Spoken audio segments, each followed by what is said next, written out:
வணக்கம். கொடுக்கவா பிடிக்கவா? இது ஒரு டைட்டில்.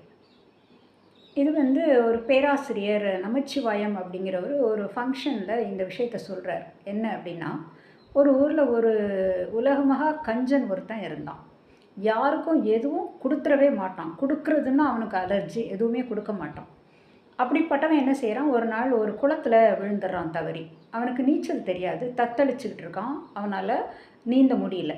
அப்போது அந்த பக்கமாக வந்த ஒருத்தர் அந்த குளக்கரைக்கு போய் அவர்கிட்ட கையை நீட்டி, கையை கொடுங்க, நான் தூக்கி விடுறேன் அப்படின்னு சொல்கிறார்.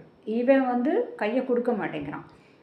அப்போது அவனுடைய சைக்காலஜி மனோ தத்துவம் புரிந்த அவர் உடனே என்ன செய்கிறாரு அப்படின்னா, தன்னோட கையை நீட்டி, என் கையை பிடிச்சிக்கோங்க அப்படின்னு சொல்கிறாரு. உடனே கப்புன்னு கையை பிடிச்சிக்கிட்டு அவள் மேலே எந்திரிச்சு வந்துடுறாரு. அப்போ பாருங்கள், கொடுக்கறதுங்கிறது கையை கூட சாகிற தருவாயில் கூட கையை கூட கொடுக்க மாட்டேங்கிறாரு. அவ்வளோ பெரிய கஞ்சன்.